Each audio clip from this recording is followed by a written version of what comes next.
I can talk about pizza all night. But it's not my first love, because my first love is content strategy professionally. Don't tell my husband I said that. Yeah, all right, so hey everyone, I'm Nicole. Like mentioned, I'm the lead content strategist at EPAM. I'm organizer of the Content Strategy Philly Meetup, and board member of Awesome Foundation. What are all those things? Let me tell you a little bit more. So EPAM is, I added this little line here, don't tell my company, but I say it's the largest digital consultancy you've never heard of.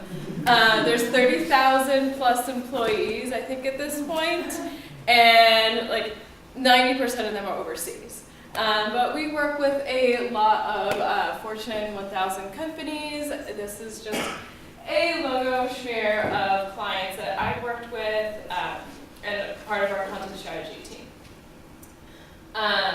The nice thing is that as part of the consultancy, we actually get to, for some of our clients, not all, but some of the clients, we actually get to track the impact of our work. And the one that I was actually most surprised about was this GE Healthcare and Life Sciences. I personally worked on that account.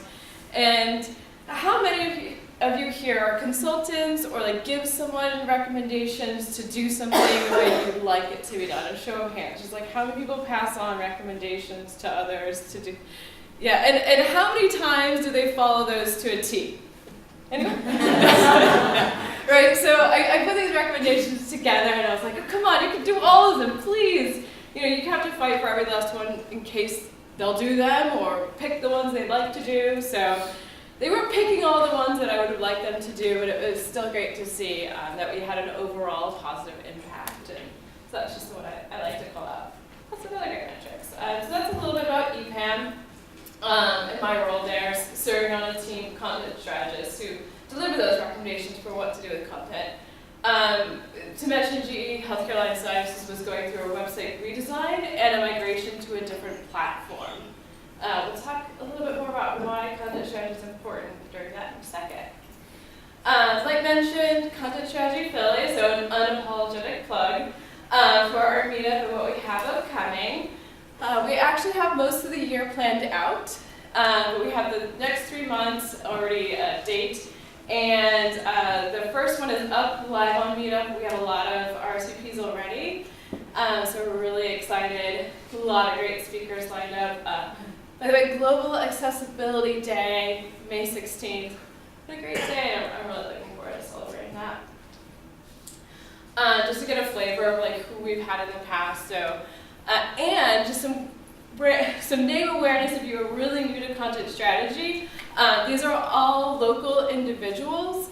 And Emily is awesome. She's not like, you know, her day job isn't content strategy necessarily, but David Dylan Thomas, Karen McGrain, and Sarah Wachter-Betcher are all practicing content strategists, literally wrote books on content strategy, and are all local to Philadelphia. Just to say that this is why we're very closely aligned. We had David as our keynote speaker at Conduit last year. Exactly. We had Sarah speak for us as well. So yeah. I think the other two as well at other times. So. Yeah, so great local presence of people, and they really do get out there and share their knowledge. Also, how many people have heard of Awesome Foundation Philly? Anyone? Hey, yeah, all right. That's awesome. I'm going to say that a lot. So what we do is every month award a $1,000 micro grant, you can call it, to an idea for something that benefits people in Philadelphia, whether that's a garden, whether that's art, kids wanting to go to a chess meetup or chess meet that was in Nashville. Some had actually never traveled outside of Northeast Philly. So they asked for the grant so that they could send them to chess. So no strings attached, $1,000, really easy to submit online. It's just my job as part of the board to spread awareness and get that out there. So this is just some of the projects we recently awarded. Again, since we're based in Philadelphia, it has to impact the Philadelphia area. There are organizations all over the world actually. So, you know, if you know someone in another city, still pass on Awesome Philly or Awesome Foundation. All right, enough shameless plugs. For our topic, what is content strategy? Do I care about it? I kind of did the reverse myself because I like to set up like, why should I before I go into details because it can be in the weeds. So just a few like punchy numbers, but this is from some SAP research about how the average enterprise purchase journey is 70% without a human, happening mostly through digital, social, and mobile. So if you're not talking to a human, what are you doing? Consuming content. Content strategy. Also, a specific vertical, again, just a punchy number, but 74% of business-to-business customers rely on technical communication in making purchase decisions. This was an IBM survey, so I trust IBM in giving me good numbers. Also, from Netflix, now this wasn't an official statement. This came out in a conference I went to, Jack Malsani's conference called LavaCon. And that's expanded from technical communication to full content strategy, but someone mentioned that for every call that goes to Netflix customer support, it costs them $6. So someone, again, going back, 70% of customer journey through online, obviously with Netflix, that's like 99%.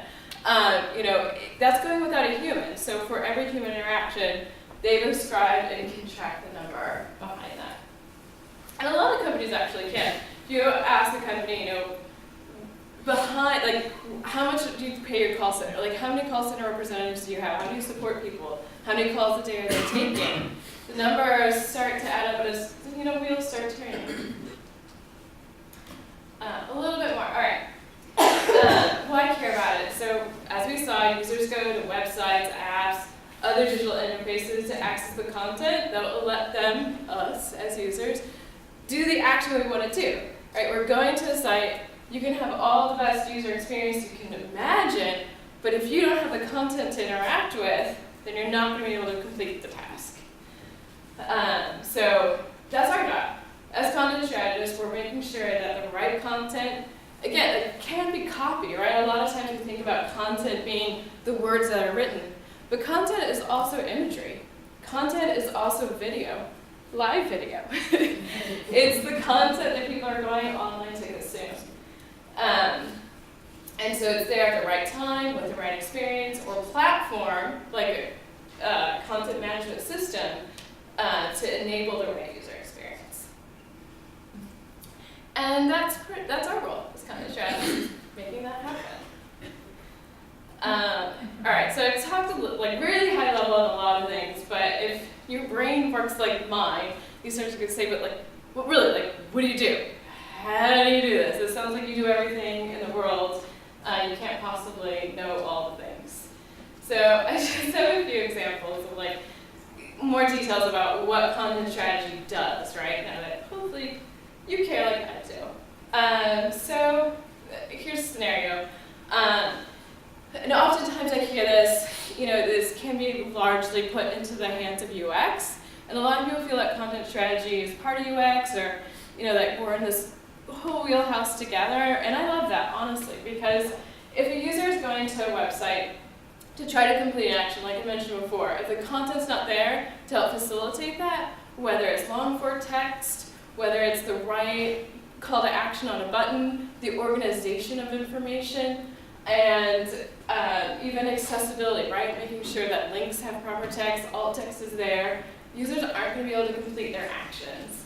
And that's not good for users and not good for the business.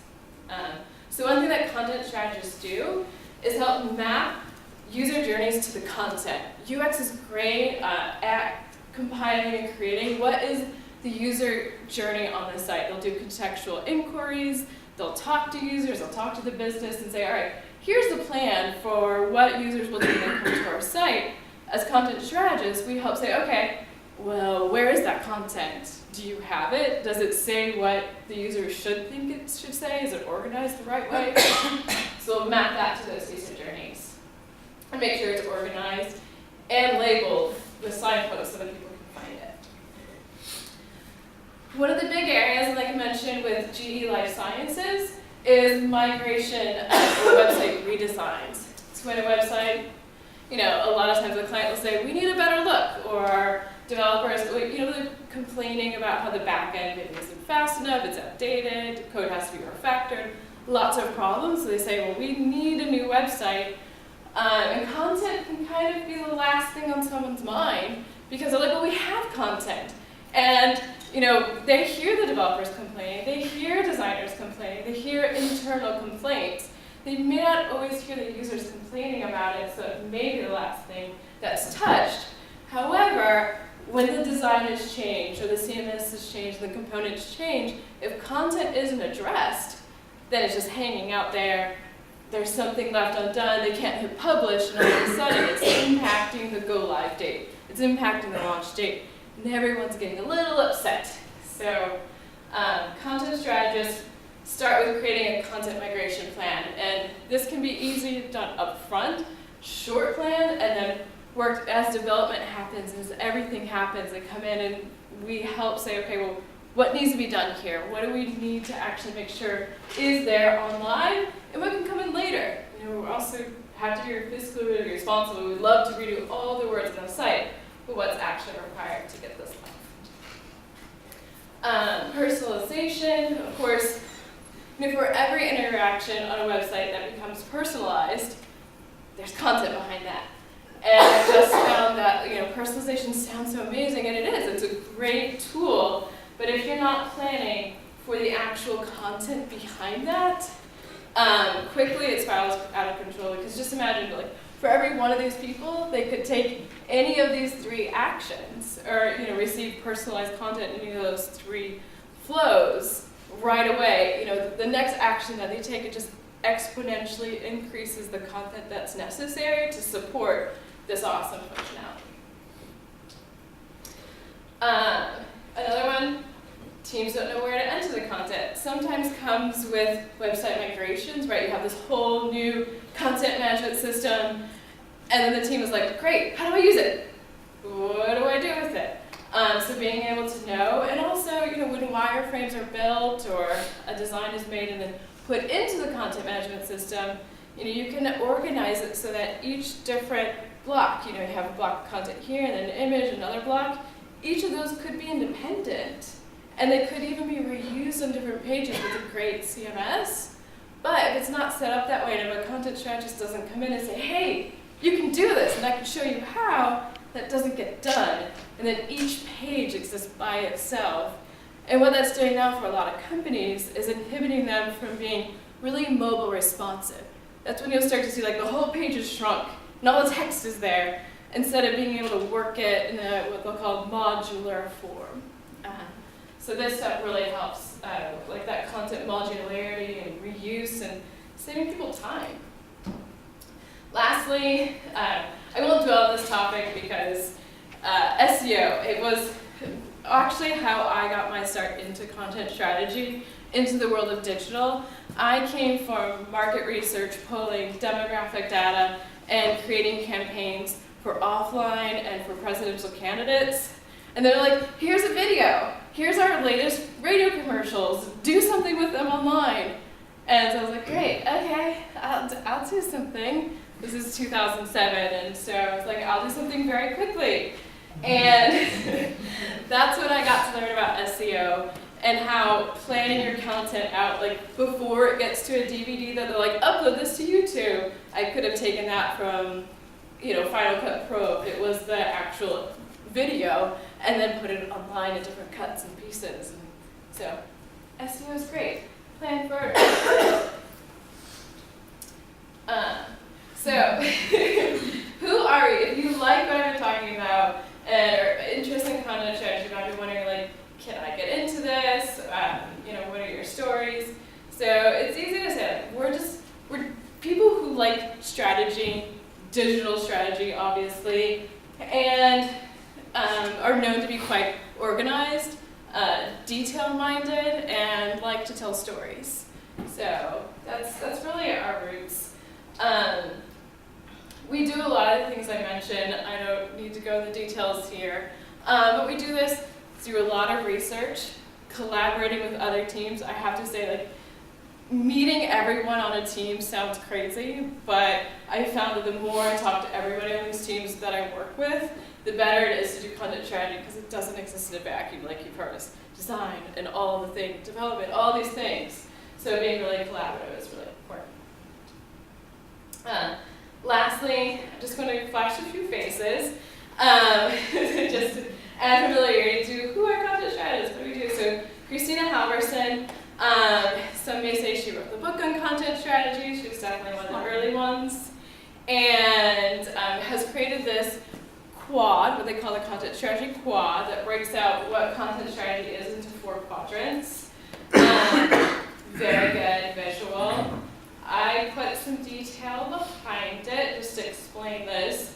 I think I'm running short on time, so I'll share these slides. I just wanted to also mention, one great quote I love is from Hilary Marsh that says, content issues are human resource issues and can impact the entire company.